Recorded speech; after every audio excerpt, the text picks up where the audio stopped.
सुंदर वन में सर्दियों का मौसम चल रहा था। एक दिन बहुत ही ज्यादा ठंड पड़ जाती है। अरे बाप रे, आज तो बहुत ज्यादा ठंड पड़ रही है। मुझे तो कुछ करना पड़ेगा। अगर मुझे इस ठंड से बचना है तो मुझे आग और अनाज का इंतजाम करना पड़ेगा, नहीं तो मैं इस ठंड में मर ही जाऊंगी। लेकिन मैं ये काम अकेले नहीं कर सकती, मुझे किसी की मदद लेनी पड़ेगी। लाडो चिड़िया रानू चिड़िया के पास चली जाती है। अरे रानू चिड़िया, मैं तो तुम्हारे पास किसी काम से आई थी, तुम क्या कर रही हो? अरे लाडो बहन, किस काम से आई हो बताओ ना। अरे रानू बहन, देखती हो ना ठंड कितनी बढ़ रही है, बर्फ भी गिर रही है। हमें अपने घोंसले गर्म करने होंगे और अनाज भी इकट्ठा करना पड़ेगा।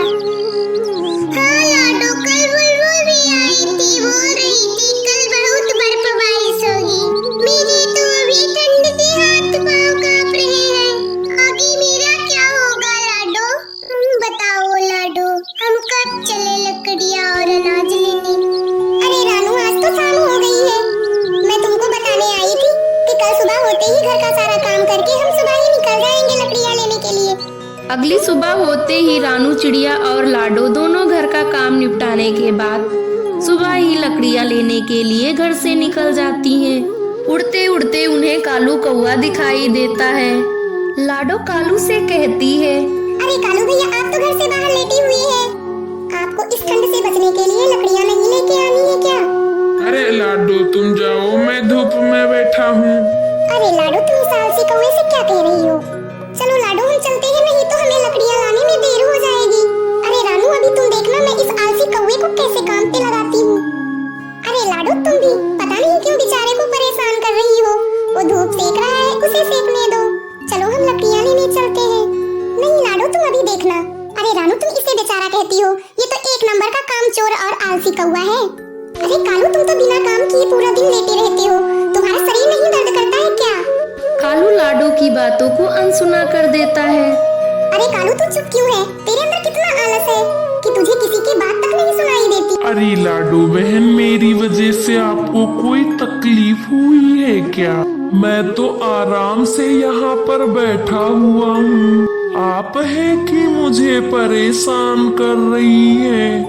अगर आपको मेरे यहाँ पर बैठने से कोई तकलीफ है तो मैं चला जाऊंगा।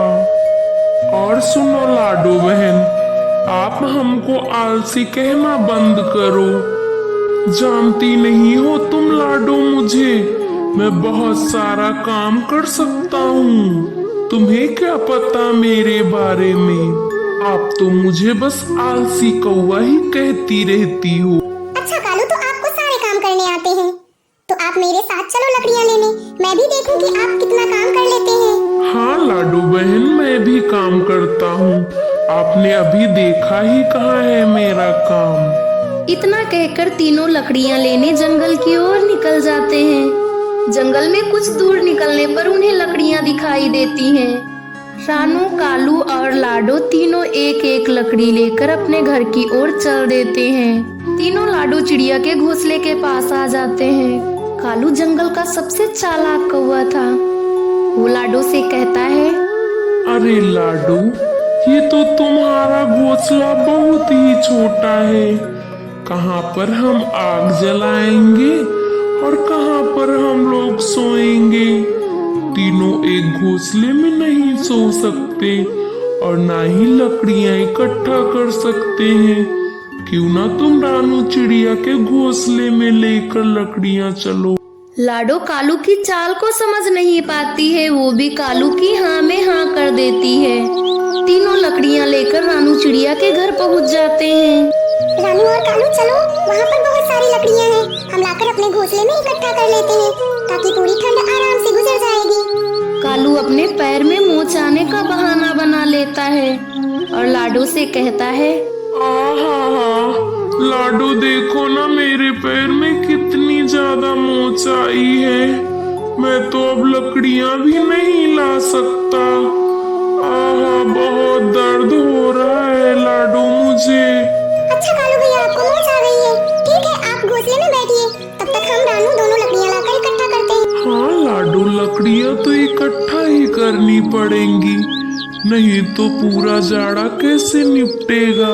लाडो बहन तुम जाकर लकड़ियां लेकर आओ, तब तक मैं आराम करता हूँ। रानू और लाडो दोनों लकड़ियां लेने के लिए निकल जाती हैं। वे दोनों मिलकर घोंसले में बहुत सारी लकड़ियां जमा कर लेती हैं। इधर कालू लेटे लेटे सोच रहा था। अरे वाह, ये लाडो चिड़िया भी ना मुझे बहुत भोला समझती है, लेकिन ये तो समझ ही नहीं पाई कि मैंने तो केवल मोचाने का बहाना किया है। मुझे तो सिर्फ आराम करनी है। देखो मैंने कैसे बेवकूफ बनाए इन दोनों चिड़िया को। ये दोनों चिड़िया लकड़ियां इकट्ठा करेंगी, फिर मैं इन दोनों चिड़िया को घोंसले से बाहर कर दूंगा और आराम से पूरा जाड़ा यहीं पर बिताऊंगा। कालू ये सब सोच ही रहा था कि तभी वहाँ पर रानू और लाडो आ जाती हैं। कालू तुमने तो आग जला दी है, चलो हम तीनों इसी घोंसले में सो जाते हैं। कालू, रानू और लाडो तीनों उसी घोंसले में सो जाते हैं आग जलाकर। अगली सुबह होती है तो लाडो देखती है कि रानू के घर पर कुछ खाने वाला भी नहीं था। अरे लाडो बहन, मुझे तो बहुत जोर की भूख लगी है, मुझे कुछ खाने वाला चाहिए। रानू बहन, तुम्हारे घोंसले में कुछ खाने वाली चीजें नहीं है क्या? अरे कालू भैया, थोड़ा सा अनाज था तो सब लोगों ने मिलकर शाम को खाया था, अब तो कुछ भी नहीं है। अरे कालू तुम चिंता मत करो, मैं दोनों जाकर अनाज लेकर आती हूँ। अरे कालू तुम जा नहीं सकते, तुम्हारे पैर में मोच है, तब तक तुम ये अंगूर खा लो जो लगे हुए हैं, हम दोनों अनाज लेकर अभी आ जाएंगे। दोनों अनाज लेने के लिए घोंसले से बाहर चली जाती हैं। अरे वाह, बाहर कितनी बर्फ गिर रही है, अंदर आग जल रही है तो बाहर की ठंडी पता ही नहीं चल रही है। और वो दोनों भोली चिड़िया इस बर्फ की ठंडी में मेरे लिए अनाज लेने गई हैं। यही होती है आलसी लोगों की जिंदगी। इधर लाडो और रानू अनाज की खोज में बहुत दूर निकल गई थी। उन्हें घर आते आते शाम हो जाती है। इधर कालू दरवाजा बंद करके आराम से लेट जाता है। इधर लाडो वापस आकर दरवाजा खटखटाती है, पर कालू दरवाजा नहीं खोलता। कालू लाडो से सोने का बहाना कर लेता है। रानू भी लाडो के घर चली जाती है। तभी उन्हें आवाज सुनाई देती है। हाय, कोई तो बचाओ मुझे, मैं जल गया। कोई तो बचाओ मुझे, मैं जल रहा हूँ। अरे रानू, सुनती हो, ये तो कालू की आवाज है। ऐसा तो नहीं कालू जल गया? चलो हम दोनों चलकर देखते हैं। वे दोनों जाकर देखती हैं तो देखती हैं कि पूरे घोंसले में आग लगी होती है। किसी तरह से लाडो कालू को बचाकर बाहर लेकर आती है। तब कालू अपनी सारी सच्चाई लाडो को बताता है और अपने किए पे बहुत पछताता है। लाडो बहन, मैंने तुमसे झूठ बोला था कि मेरे पैर में मोच आई है, क्योंकि मैं आलसी हूँ, मैं काम नहीं करना चाहता था, इसलिए मैंने झूठ बोला था।